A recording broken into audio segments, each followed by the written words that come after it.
Hi, everyone. Welcome I'll probably back be to vaping forever, whatever. Superficial Spirit. I am here with the greasiest person I could find to come on my show, Mr.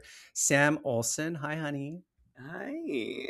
How's it So I messaged you before this because you're one of my many friends who have two names, like your name, and then your nighttime name. going? And I'm Mhm. always curious about how to introduce people. And you had a really good way of telling me, which was you know me as Sam. We can talk as Sam because Greasy is for the fans. I live. It I do mean, be you like that said it. though. And I mean, you know.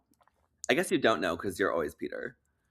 My name is, yeah, like my real name is Peter Breeze, which people didn't believe growing up, but my dad was Peter Breeze, so I'm Peter Breeze the second, technically. Um, But but yeah, that's a name that you don't that like you were born with the stage name. Be real. this is what I mean. I was born to be a celebrity. It is not just my Yes. delusion.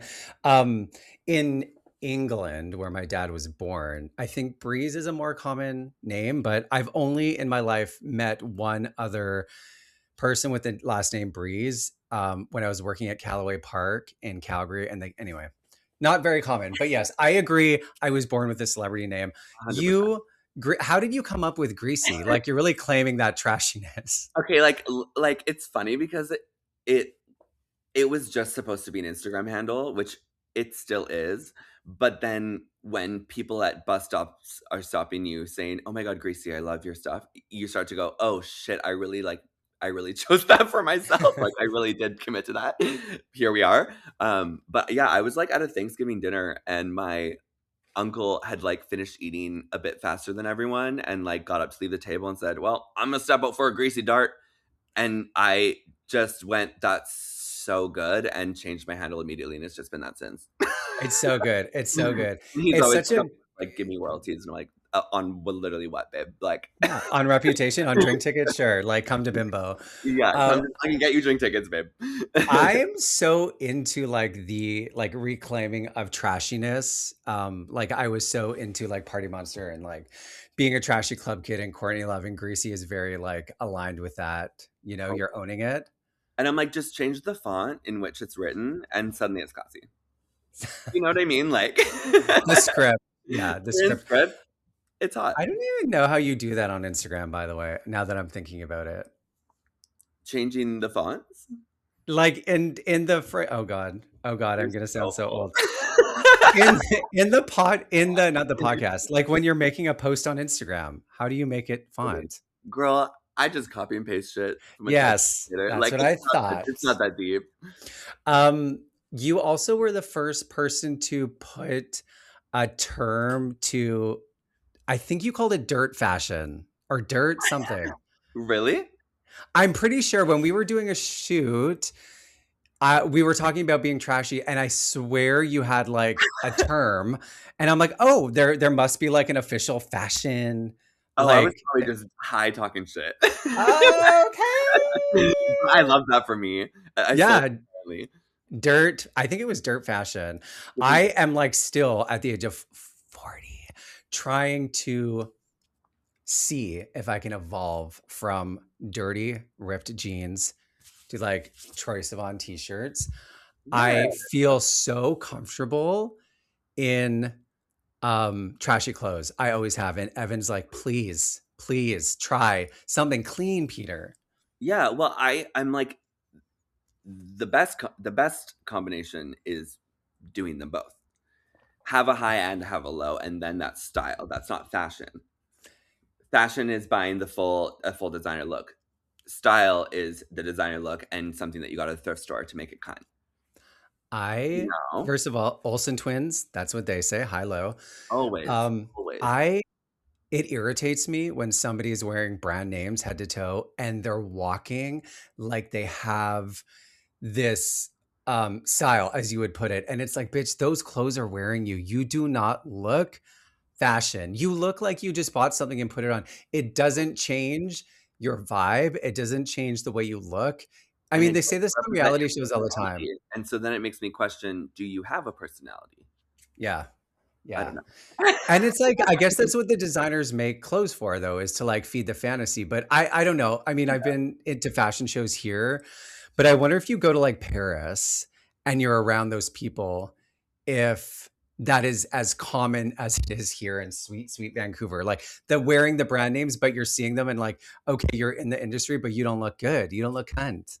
Totally. I mean, I actually do like it's like different when the brand is like you just got like a big contract with a brand to wear a full look to a fashion show. That's obviously different. But like putting the Comme des Garçons logo on your shirt with your like little like Gucci belt and like no, no. Do you watch Housewives? Yes, I do. Okay. Not all of There, them. I'm not religious, but like yeah. Solid Duh and like weirdly Potomac. Oh, I like Potomac. I mean, I like all Love of them. that. Potomac is good. Yeah. Mhm. The one with what's her name? Angel on this season, and she's like lying about where she lives and she's renting her house. It's so cringe. Oh my God. But on Beverly Hills, there's a new housewife named Amanda who's wearing like head to toe Louis Vuitton on every episode, and the other women Yeah, are like, that is so it's thirsty. it's Tashik. Yeah. It's not it. It's not the one. So you actually, I was thinking when people come on my show, I typically know who they are, but I'm often like, when did I meet this person? So I know you actually were the photographer for our wedding, top secret celebrity wedding here on Burnaby Mountain. Fierce, Yeah. cunty. Before that, do you remember how we met? Like, was there an encounter at some point? Well, I knew of who you were a lot longer than you knew who I was. Okay. I mean, like, I something about me is that I will always give people their flowers, whether we're besties, whether they hate me. If they are cunt, they're cunt, you know? And yeah, you were really like the celebutante when I got to Vancouver. And like I got from like I moved from Abbotsford in it was small. It was small, let's just say that quaint, a quaint life. And I had no like exposure to like partying before that. And so like when I got to Vancouver in like 2012, I was like immediately fake ID, and immediately into like all of these after hours. And I don't really remember how I found out about them. But I always remember being like on the younger side of the party and like maybe the crowd a little bit being like, "Oh, girl, like, why are you here?" A little bit. But like, I just wanted to be a part of something so bad, and like the parties that were happening at that time were like, it's definitely like a if you know kind of thing.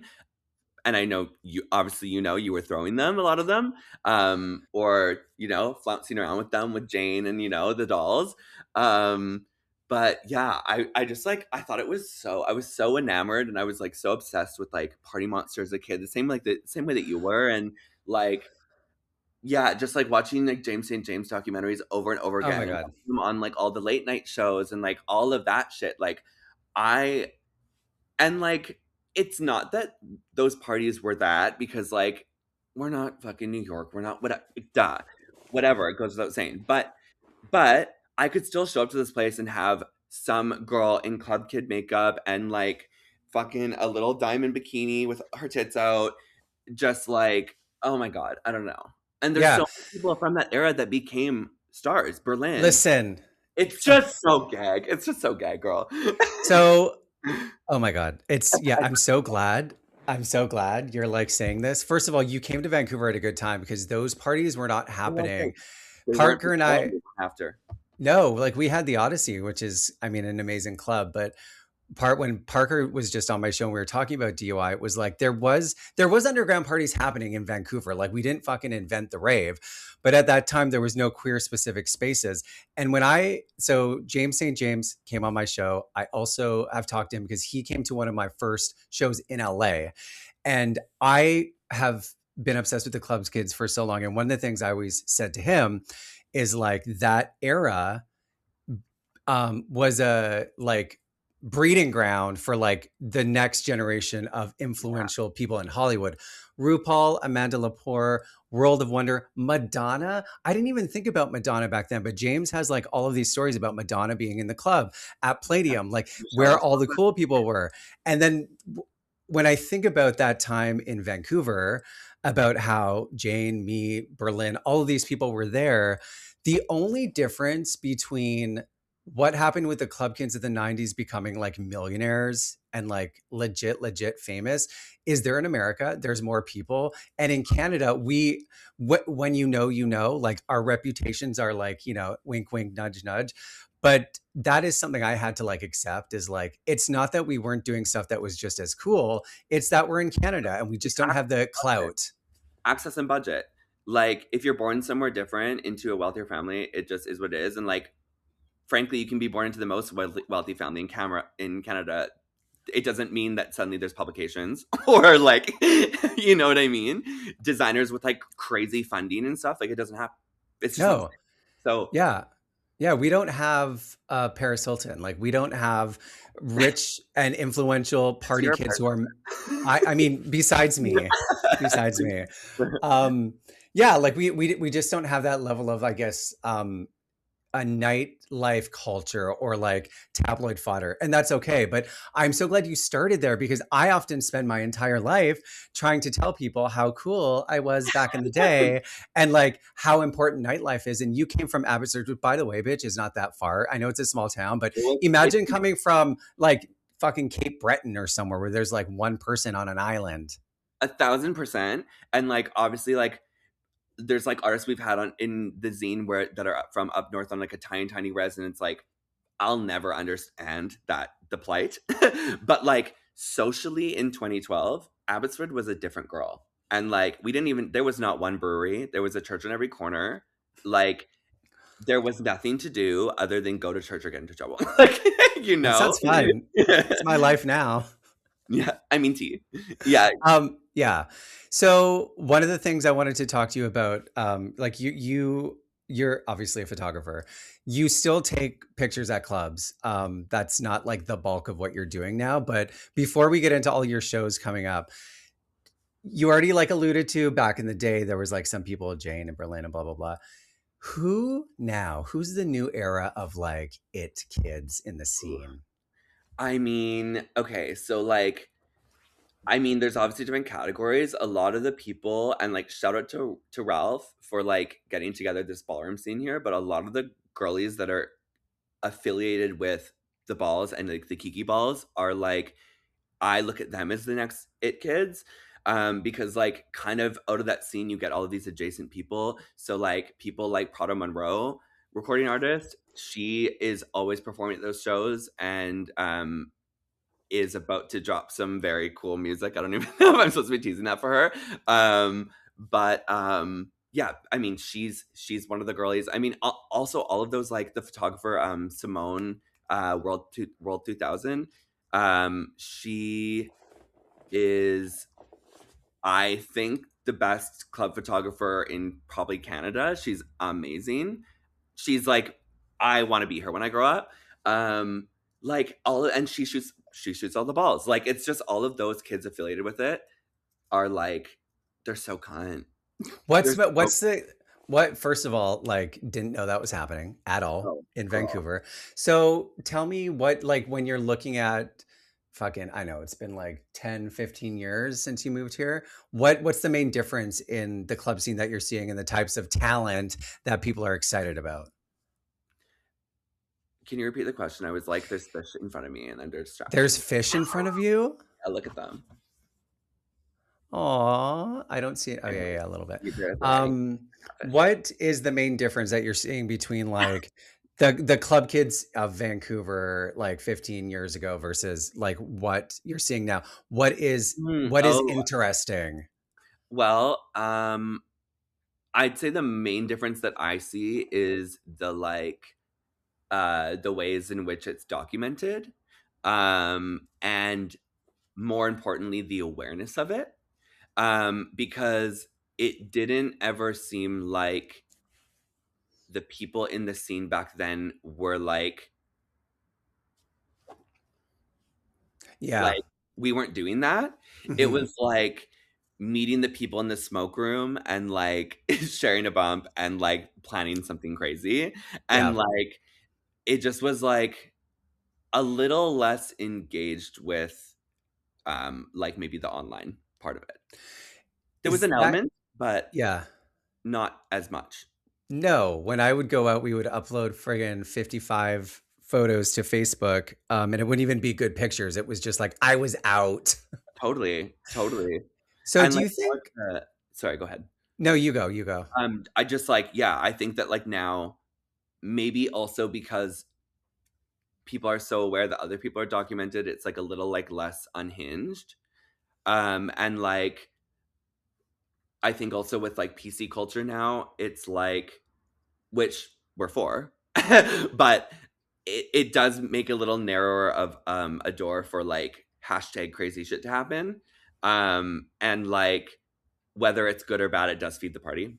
And so it just was a different vibe. It just was a different vibe, is all I'm saying. So I've been thinking about this because I hosted Bimbo and I'm like, nobody's turning up. Everybody's so normal. Yeah, And it's social media. And I feel like, is it a good thing or a bad thing that everybody's so self-produced? It doesn't really matter because it is how it is. And in a lot of ways, these kids that's are able to like see 10 steps ahead. Whereas like if you're just in the club scene, like when I was, you're just trying to cause a scene in the moment and hope that somebody remembers the next day. totally. Rather than have Um, it documented and be canceled. Exactly, exactly. Yeah, Like, I talked to Parker about that, like, are people partying less? And he said it depends where you are, like Montreal, no, Vancouver, yes. But we just have Canada Shore was just announced, and I interviewed a couple of the kids from that show. They are like living on alcohol. So I feel like the whole Gen Z isn't drinking is not true. I just think they're not maybe as the perception is they're not as messy because they are aware of what's being filmed. So it's not necessarily that they're not drinking and not doing drugs. They're yeah. probably doing it less and people are more into psychedelics than Or Coke. more But compact spaces where it's people that don't have their camera out and they can, like, trust to say the thing or whatever. We're all still bitches. no shit. Okay, so party kids, how did you become a photographer? Tell me about that journey. Um, I mean, okay, so, like, it was always something that I liked as a very young person. My dad ran a, like, photo business where he would film, like, weddings and make, like, movie montages for people's weddings and he had, like, a partner and they had, like, a little company. And he gave me my first film camera that he used to take pictures of, like, my mom when they were, like, first dating on. We have some of those frames, they're actually incredible. Um, and I always just thought they were so cool, and, like, he had all these, like, art lenses that, like, made things a kaleidoscope and stuff, like, check my page, you've probably seen that. But, like, that's all him, and, like, his influence and, like I was lucky enough to go to an arts high school, so I already knew that I wanted to do it and moved here to go to Langara Photography. Hated the program, lasted, like, 1 fucking month because I was, like I was partying with Peter Breeze, I didn't need to go to school. Um, Yeah, yeah. and, uh, but being around that environment, like, dropped out of school, didn't wanna do anything commercial, and immediately got jobs in clubs, so I was like, "Whatever, I'm still working." Um, and, um, and then from there, it just kind of, I guess, elevated over the years. I got older and I got better taste, and I wanted to move more into fashion, and, it just kind of tumbleweeded into this thing.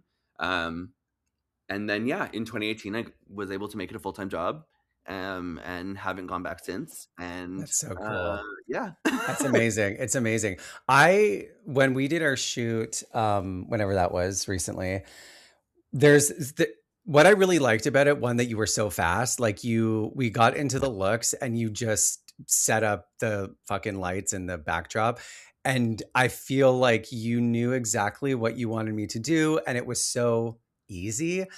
I've been on shoots that are not like that. I also really liked how you just approached the looks. Like you're like, bring stuff, I'll have stuff. It felt like so organic. Like two creative people are coming together. Like we are talented and creative enough to throw something together in the moment and we don't need to overthink about like Totally. concepts and stuff. And I love the picture so much. Like I felt like you captured something that I hadn't seen in myself in a long time, which was cool and edgy and like, oh, like I felt like I was dipping my toes into the scene that you're talking about that I have no idea about. And you can't really do that unless you have somebody who is like both worlds, right? Like Yeah. you know me and you know them and you're like, hey, how can we do this? But photography is interesting because I think about like AI and the evolution of like digital creative culture online. Photography is one of the things I feel like we lost so fast because everybody has an iPhone.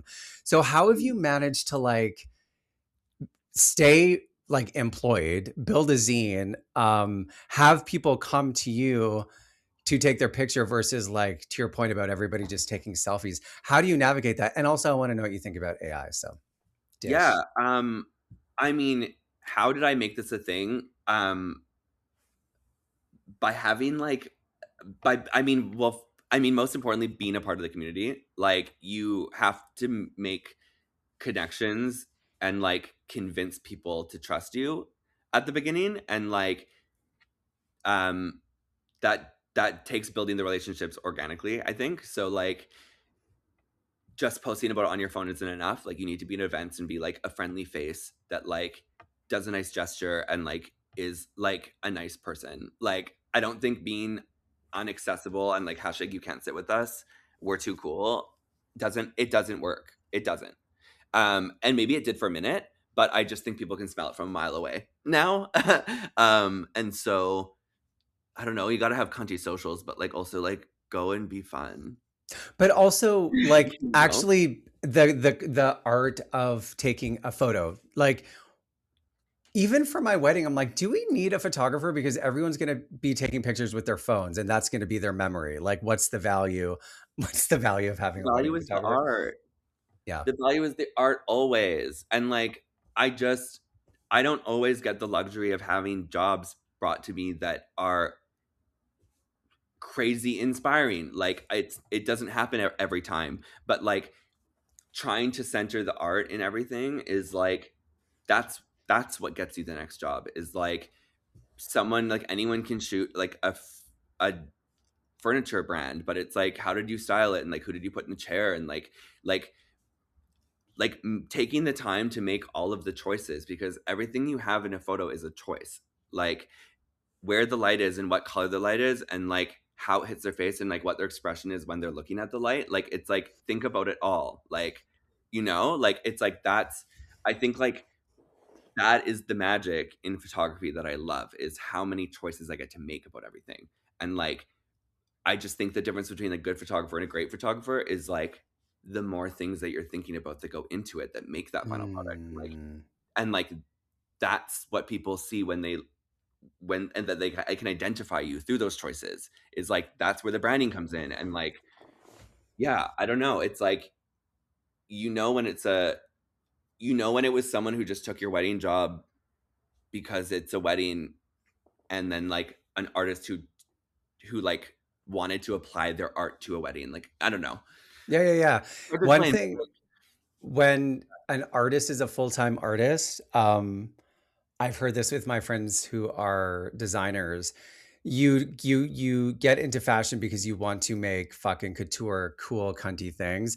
But what makes you money is like cocktail dresses for women who live in West Van. So you're not always going to be able to do that. But how do you bring the art to everything? That's a really good perspective. It must be hard though. Like, how do you stay equally as excited about a furniture shoot for friggin' Leon's or the Brick, now that you've done that, versus like a kid in the ballroom scene who's like, do something crazy with me. I mean, well, the bottom line is that you're not as excited about it, but how can I make myself excited about it? Like, I don't know. I just think like the best way to do your shit is to collaborate. I mean, like that's what you said and how you felt about our shoot, and I very much felt that too. Like I felt Yeah. like you were really bringing something, and so it's like when I get projects like that, it's like who can I add to the team that's gonna bring an idea that's gonna turn this thing on its head. Like, like I mean, the furniture company that I'm referencing, I'm not going to talk about the company, but that shoot, we ended up bringing on these like two queer models and like turned it into like a pride campaign. And that was like not even what Oh. that's not even what they had asked. But I was Nice, like, nice. "Oh, like, you're not aware of the timing. Like, let's Yeah. make this a lesbian love story." And then it was gone. You know? Yeah, Like, yeah, yeah, totally. You just need, like, fresh eyes. yeah. Um, how would you describe your aesthetic? Um, I like I don't know, that's a hard question. I mean, sex forward, Mhm. um, and I don't know, artful, playful? I'm gonna pull up your feed and see what sex forward for sure. Yes. Um, let me see, Greasy. I Yeah, think there's something like I say, like, use the oh, word edgy, which is so funny, but I guess it does work. I would say current. Like it feels relevant, but also on the cusp of like just out of reach for what does Gen Pop, the general population. You know, like it's like, oh, that's cool. I don't really understand it, but I like it. And if you go too far into I don't understand it, then it's alienating. But I think you ride that line really well. You do a lot with like colors and contrast, sex for sure. Definitely color motivated. Um, Hmm. I, like, am a firm believer that, like, not everything has to have, like, a story, but, like, you need to feel something from it, Yeah. and, like, I always get the mood from the color, and so it's a lot of colors leading the way of, like, what the vibe is. Yeah. What do you think of AI? What's your take on it? I think that it's completely unprecedented and completely, like, underregulated, and I think the race in which people are trying to get ahead of the curve is scary because, uh, it learns from itself, and so it's learning at hyperspeed right now, um, and I think that there needs to be a lot I think people need to take a beat, and think about how this is gonna change things and if that's necessarily a good thing. Um, but on the other hand, I mean, like, I don't have the budget to pay for $10,000 worth of stacked TVs to have behind Peter at my shoot with him. And so it's a really cool to be someone who can now access set pieces that I didn't have before. And you know, I think that it's one thing to be using AI to change someone's body, um, versus bringing in a table that wasn't there that you can't afford to have. Like, I just Mm. think, like, I don't have a problem with it, but it's just, like, the ways people use it, and I don't think it's right to hate something that you don't know about. I think that the fear of the unknown is the core of everything evil in the world, the hatred of gay people, the greed for money, all of it. So, I'm just, like, I'm in a place right now where, like, as this is all happening, I'm using it, and I'm, like, Yeah. trying things with it because I wanna know about it, and, like, you can't be a part of this industry and not have it around now because that's the way it is now. So it's like a little bit of get with the program so that you can make informed decisions yourself about where your line is and, you know? I love yes, I love everything you just said. And one thing that I've been thinking a lot about is creatively, it lowers the bar for a lot of things. Like you just said, I don't have the money to do like to fully see the vision that I want, but now I can at least experience what it would be like. I think younger people, like imagine being a teenager right now and having big ideas, how quickly you can realize them. And I think something being disruptive does not necessarily make it bad. And I understand why so many musicians and artists are like up in arms because now something is coming that basically takes their decades long process of perfecting a craft and makes it accessible to anybody with a phone. But that doesn't mean it's the death of creativity and disrupting your life and No, taking, yeah. not at all. I just think that we need to be like a lot more like if there's going to be that much good, there's going to be equal parts bad, and like we just need to be on that shit more than we are. We're so focused on getting the good incredible and like not enough focus on like deep fakes and people stealing artists' Mm. likeness. and like, you know, being able to write a song in 3 seconds in the style of Britney Spears is crazy. The which love, but like when that much money went into her image, it's like it's a little disrespectful.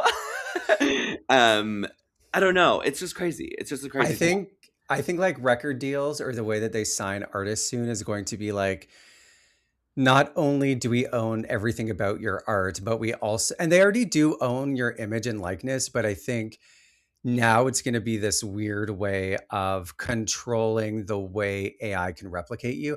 And you've heard like rumblings about record labels trying to figure out how to monetize Ariana's voice, but how do you track it when I can go on and do it in 1 second? So how is whatever her Universal going to come to me and be like, Peter, you need to pay us like $3.99? Crazy. But we just don't know. We don't know. Also, Britney, as you know, love her.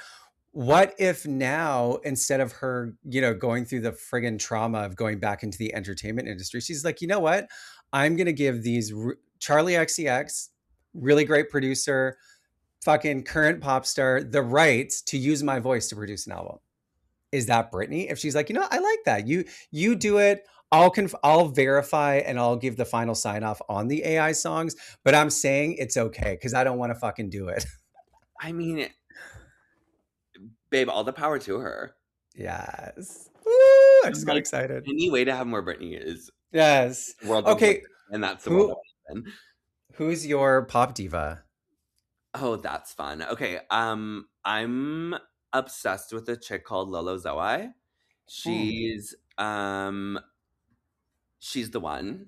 She's the one. She, has a new album coming out in, like, a month or something, and I'm could not be more excited. She, she's has a lot of songs that are, in, like, multiple languages. Sometimes it's up to 3 languages in one song, and I think that's really hot. Oh my But, god. like, sexy R&B beats, like bad girl, pop girl image. She's singing in like French, uh, English, like some like Arabic language. It's just cunt. She's so Wow. That does cool. sound cool. You Do you have an affinity for any of the like classic pop stars like fucking I mean, Gaga. Ariana, Charlie, Britney, I was a Madonna, Gaga. Gaga gay, right? I have green hair. It's I was a Yeah. Gaga. I mean, that's a good one. I totally see that. Now you have your zine. I want to hear about how it came to be. Also, I've been writing like not a memoir, it's not self-help, something in between for like so long. And I recently came to the conclusion that I want it to be like a zine, like Mm, something that is more of a collectible and not necessarily something that people are like, flipping through and reading. I right. love the concept of a zine, but the first time I heard about it, I did a party called Pussy Boy, which was for like femme guys who weren't drag queens. And we did a zine. It was so cool. I didn't know, like we basically cut everything out and made it like in real life and then photocopied it. Obsessed with it. And you don't see it very often. It's definitely, I feel like if you know that type of thing. Yeah. Regular, I mean, people go to art school might have heard of it, but tell me about your zine. How did you come up with it? Why a Yeah. zine? Why not something else? I mean, yeah, I mean the whole thing was like bred out of the idea, well, two things. One, I thought that there, when I moved to Vancouver, I was blissfully unaware that we have nowhere to submit to. I thought I genuinely thought I was moving to a big city. Hilarious. It's not. It's Um, bigger than Abbotsford. it's bigger than Abbotsford, but I thought we were gonna have all these sick magazines and like opportunities and like a fashion scene, and was like, oh, okay, no, it's Arc'teryx, and there's like two prints, one that's meh, one that's pretty good, but whatever, but don't pay well. um, and yeah, I wanted all of our friends were making such cool things, and like I just didn't feel like there was any place for them to live. Um, that's also not on a phone, but maybe not in a gallery. And I'm like, what's kind of in between that? Um, Something that's like the quality of like a book you would get from a gallery, but the access to the people making the art can actually get into it, because the galleries here are also like, it's a big jump between, us and them a little bit. And which is also kind of gross, but it is what it is. It is how Mhm. any art scene is. And then the other thing just being like, I guess, representation. Um, yeah, like I'm white, but I was adopted. And my mom is Coast Salish, and my sister, who is also adopted, is Métis. And so I was kind of raised in like a kind of like mixed cultured household. Like I grew up going to powwows and potlucks and all that jazz, sweats and all of it. Um, and Yeah, I just wanted something. I remember my sister, who is the most stunning person ever, she wanted to be a model when we were younger, and like watching her kind of navigate trying to get an agent and everything as like a visibly indigenous woman was at that time, like we're talking like 2009, wasn't really happening. And was really discouraging for her, and like got a lot of like really crazy comments from different people in the industry and stuff, just about like, I don't even, girl, I don't even, I'll let you use your imagination. Um but Yeah, I just like was like, I want something where my fun friends and my, the indigenous baddies can have somewhere to live. And Yeah. also selfishly, like, I don't know, this industry is, we don't even have an industry here. Like, it's so flux and Yeah. flow that I'm like, I don't know how long I'm going to be blessed to be able to do this for. Yeah. Like, really, I don't. Like, I don't know if I'll be able to do this forever. Probably not. So I'm Yeah. like, I also want to get older and have something to look back on and be like, okay, well, like I was kind. I did something. Yeah, totally. Yeah. You have to everybody I know that's successful in their field, whether it's art or otherwise, carve their own path. You have to like I think so much pain can come from waiting for that moment to come. And also we're fed that narrative of like work hard and your big opportunity will come, you'll be discovered, like it's just a matter of time, you'll go viral. But you have to create your own thing. And I also had this similar experience of Vancouver is like it's bigger, it was bigger than Calgary, but there everything exciting that happened to me was because I collaborated with my friends and we made things happen. So Yeah. I relate to that. It's like you make it, hopefully people, maybe they're not listening to this, but they see what you're doing and they're in Abbotsford and they're 10 years younger than you or 20 years younger than you. And they'll come and there's like a space that you made that Yeah, they can come in and expand on. totally.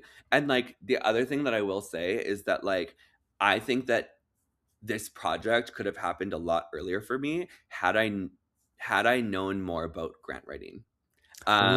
And like I just want Ooh. to say, like, the money is out there, and like if you don't know how to write a grant or where to find the links, do the work of asking. Like, ask around. Um, I am no expert. I've gotten two now, 2 out of 2. Love. Great scoreboard. But, like, there are companies that live full time in Vancouver off of multiple grants a year that make their business run. And, like, yeah, look into it. The City of Vancouver, Arts BC, all of it. I know some people, Mark Kenneth Woods and Michael Venus have done a lot of big jobs through grant writing. Max, who I do music with, has always been like, we need a grant. And exactly your point. I'm like, I don't fucking know. I don't want to write an Yeah. essay. I don't want to click through.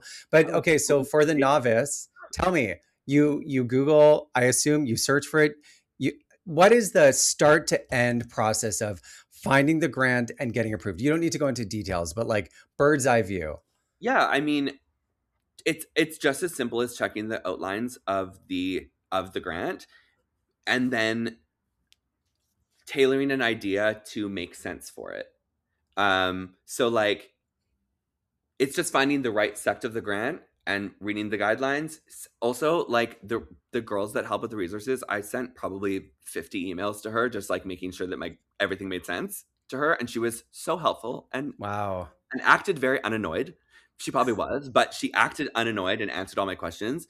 So it's like, use the resources. If there's a chat box, just ask. Like, bitch, like I didn't get taught that in school, girl. Yeah. I didn't know about it. You know? It's such a unsexy administrative part about being a full-time artist that people don't want to pay attention to. But Oh my god. man, if you can get into that flow, you can have money. all the time, like ever Literally, flowing. literally. Do you get the same grants? Like, have you applied I for the want same one to. both times? The first no, and the first issue was through the BC Arts Council, and uh, this one is through the city of Vancouver. The last grant was for a single artist, so it was just me working on the project. This time around, it's a collaborative project, so you're applying through a registered nonprofit, and then it's a collaboration between that artist and the nonprofit. So the organization I'm working with for issue 3 that I'm so beyond excited to have is Vivo Media Arts.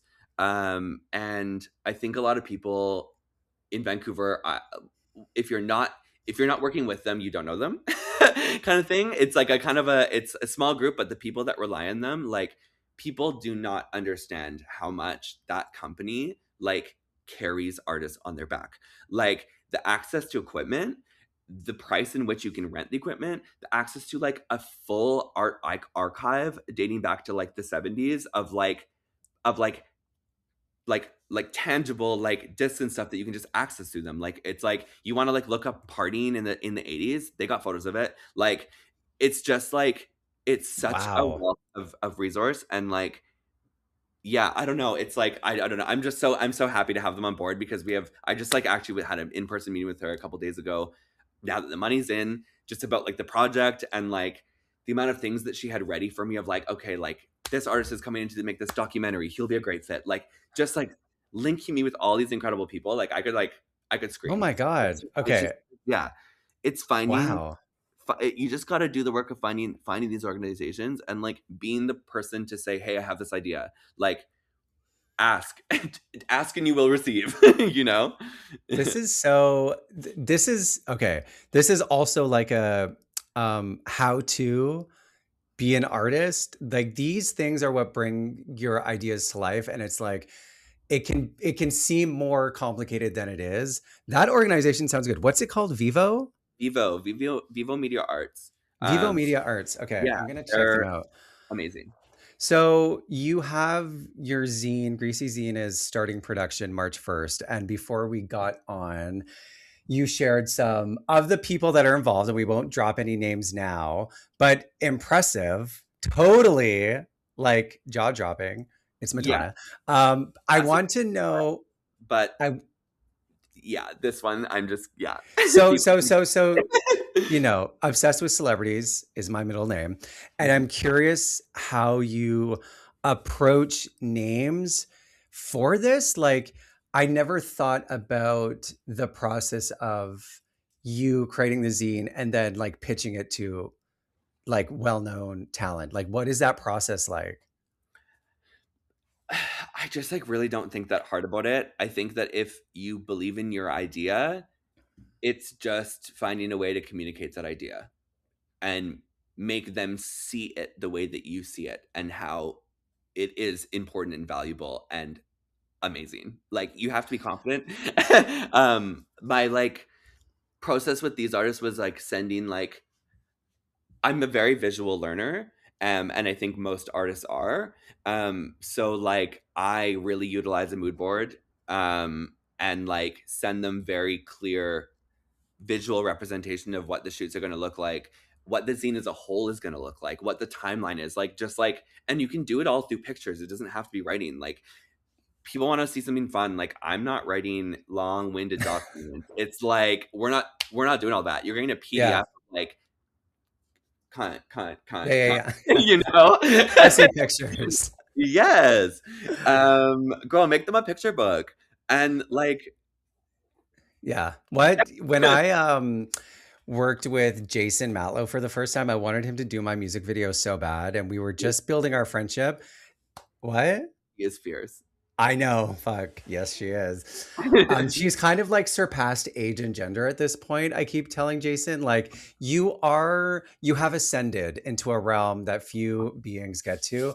Anyway, I went to Jason's studio back in the day and I had created this I got like construction paper from like I don't know, whatever, and was like cutting out of magazines and putting them in this construction paper colored thing. And I felt so silly being like, I didn't know how else to like visually share my ideas. And because of that, he was like, wow, yeah, he was impressed that I had, I guess, put in that effort. But I can picture you like how excited you are about your zine. And regardless of if somebody's famous or not, just how that is intoxicating and infectious. When you're excited, other people will be excited. Yeah. But how do you get in touch with celebrities, baby, if you don't know them personally? Or did you know these people already? Um, the 2 that I just told you about, I met through events and other industry people, so there was already, like, a rapport, and then and that's, again, just, like, showing up at things, like, if you wanna shoot an event, message the venue for media, like, you know what I mean? Just get yourself in. Get Yeah. in, you know? And then, waiting till the right time, waiting till the right issue. I mean, there's some of these artists I wanted for the last one, but it didn't make sense for them. Hmm. And like knowing that, like, don't reach out the vibe isn't their vibe. Like, Yeah. like this issue makes sense for these artists, and it felt like the right time, and they had seen me pop around, and The time is yeah, now. the It time is now. takes like a lot of momentum to get to a point where something like this happens, and it feels I like for people who see the zine, it may feel like, wow, he just made that happen, but like it's been years and years of you like just Yeah, being out and networking and have all this. um so you've got some shows that may have already happened by the time this episode is out. So the Greasy photo booth at Vancouver Taboo Show, photography workshop at Unit Pit Gallery, and then let's talk about those two first, and then we'll end with the art show. So tell me about the photo booth and the workshop. yeah. So, Taboo Sex Show is I worked with them last year for the first time, and yeah, I mean, like, if you've checked my page, if you know my work, like, we love the sex workers. They've supported me since long before I was able to make a full-time job out of photography. Long, long before. Some of my first good photos were strippers I lived with, like, and so showing up at events like this is like such a cool thing because a lot of time it's like it feels like a little bit of a reunion with like like people who used to be cam models that I used to shoot for and then moved away and became like huge on OnlyFans and are now like back with their own booth and I get to be like, hey girl, like it's like girl, look at you, girl. Yeah, it's Give very me fun. money. Yeah, so that's like I love them, love them, But what and is the photo booth like? What is it's like? Tell yeah, me. it's like a actual it's like a it's we have a seamless backdrop and studio lighting. We literally set up a mini studio at Taboo. People can Nice. walk up. You don't need to make an appointment. And get photos taken. We do like a short little 10-minute thing. You immediately pick your photos on the computer and you get edits back in an hour. Oh, So cool. I sit there and edit in between the shoots. So a lot of times people are getting same day high res photo edits of their like self in a studio in their look to post while they're at the convention. It's very kind. I'm gonna come there for my album cover. Oh my god, like the way that we've already had messages of people being like, I'm getting this designer look, like I'm just swinging through to like buy a dildo, get a photo, and leave, and I'm like, Yeah. oh, you there, girl. Like, How much is it for people to do it? um, I think it's like about $100 for like a little tiny mini session, and you get Okay, like a nice. couple of photos. Love Yeah, it. Tell me about the workshop. You're teaching people how to be greasy. I wish this workshop is actually like this workshop is well, no one could ever learn that, Peter. But this workshop is like it's kind of like I don't know, I started shooting film like I said with my dad who gave me his camera and like the art schools I went to, I was always in the darkroom. So this was like an opportunity to kind of go back to something I love. And yeah, actually going to be something called a Polaroid emulsion lift. So basically Ooh. what you do is you take a Polaroid and you cut the Polaroid open and you put it in boiling water and the like negative lifts off and becomes this little floating jelly thing. And then you can like put the photo on anything you want. So you could put it on a mug, you could put it Oh on my god. a That's so paper. cool.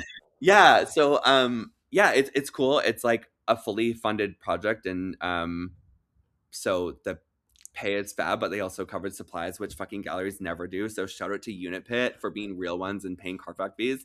Um, Thank uh, you. yeah, I'm so excited to work with them, and they're gonna be carrying the zines, so, Amazing. it's cool. Yeah, it's a fun fit. So now the big one, your Greasy's Angels art show at Slice of Life Gallery, Feb 19. You're excited about this one because I was asking you to come on the podcast for a while and you're like, just wait, girl, wait till it's time. Yeah. So what tell me about this big show you have? Yeah, so, I mean, I've been part of, like, a ton of collective shows in Vancouver where you have maybe one wall or a couple photos in it and whatever, and, um, I'm, like, so grateful for all of those, but I've never had, like, the body of work, um, or, like, the confidence in the body of work to have a solo show, and, like, I got contact with Slice of Life a couple of years ago, as a vendor to sell prints, and the opportunity came up through them. So yeah, it's my first full solo thing. Yay. It's all going to be it's like the whole show is really a love letter to the sex work community. It's like all people that cover all different aspects of the industry. Whether that be doms, cam models, strippers, private party girls, all of the things. Uh, Customers? Cause no. The customers come to the show and spend the money, baby. That's right. Um, no, but yeah, it's gonna be good. I'm also really excited. We have like a really cunt DJ. Her name's Lady Lucky. She's like a tried and true Vancouver baddie. She's so beautiful and plays just as good music as she looks. So she's gonna be DJing, and then we also have Tarnished Tattoo. He's gonna have a full tattoo booth at the show that's all Greasy Dart Flash. So it's like all kind of stripper themed tattoos. But yeah, we have Tarnished Tattoos. He's on a tattoo tour right now. That's He's going to be tattooing in Chicago and in Paris and Vancouver. And so while he's here, we have him booked to come set up a booth. And he's Amazing. incredible. So yeah, the show's gonna be hot. I Hot. can't wait to be there. I am 100% coming. Is Oh, so and just a note to people listening. This is a fun, cool fashion event. Do not show up in an Arc'teryx jacket and bad shoes.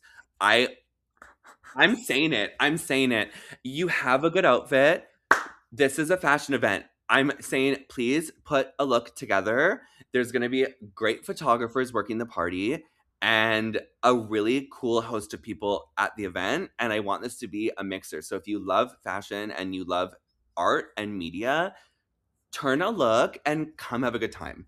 Like, we're not doing that. We're not yeah, yeah, doing yeah. that. Good. Good. Yeah, No, yeah. no. I I'll definitely be there. I want to bring Jason. I think it will be really fun. I want you to come on my show because I'm like, he's young and cool and like I loved all the stuff you were doing.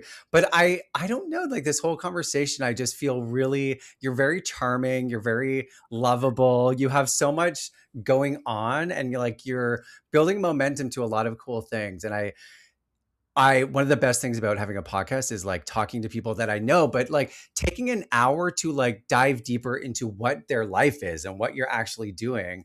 And you have been carving out this path for yourself for years. And it sounds like it's really coming to a one point of many in the future. Yeah. Yeah. So thank you so much for coming on. I'm really excited to see where this all goes and also continue to work with you. I really want to do a music video with you. I know I said this to you last time. I have some songs. I'll send them to you after. But yeah, Maybe bitch, you're doing the damn thing.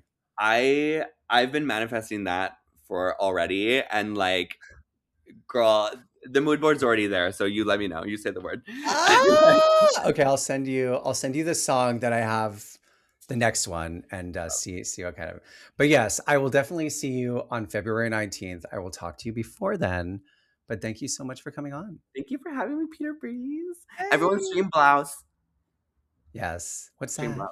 What's that? Stream it. Stream it.